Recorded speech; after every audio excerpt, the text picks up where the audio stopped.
Hi, I'm Dan Millen with Livernois Motorsport. Today we got a cool truck here. It's a 2022 Lincoln Aviator. Basically 2020 through 2022, all the same stuff applies to these trucks.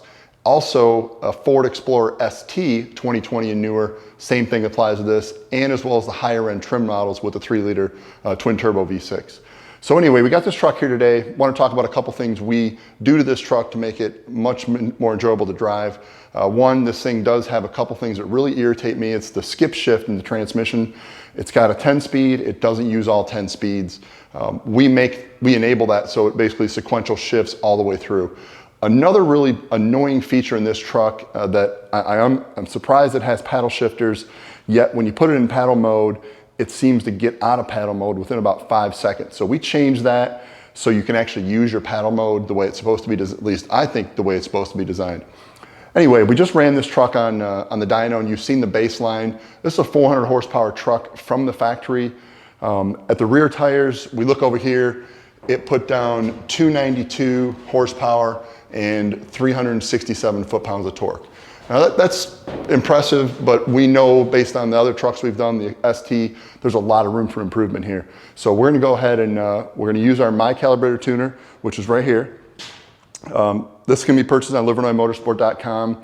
You don't have to come here in person to get this done to your truck, but we're gonna add somewhere between 80 and 100 horsepower just with this tuner on this truck.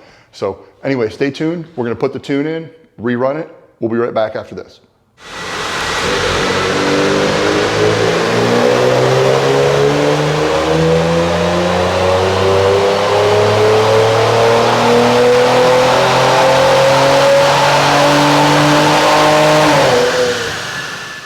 Okay, so we ran our Aviator on the dyno.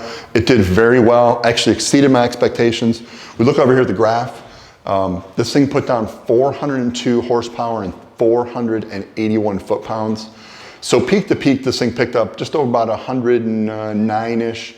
Really impressive, but you always got to remember the thing's at more than just the peak. It's always after the peak and before the peak.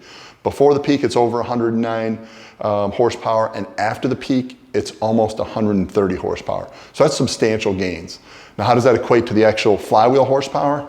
You know, this thing starts out at 400. We're adding over 100. It's safe to say this 2022 Aviator has over 500 horsepower at the flywheel. Super impressive. Also, you got to remember, we fixed a couple things in the tune that were my annoyances. One was the paddle shifters and also the way the transmission shifts. All that stuff is fixed. And like I said earlier, this is a very similar platform to the Explorer ST and also the higher trim level Explorers with the 3-liter twin turbo engine. So anyway, stay tuned. We got a lot of other things coming out for the Explorer Aviator. One is an intercooler. It should be on its way very shortly after this video is released. If you want to get the tuner, livernoismotorsports.com, and thanks for watching the videos.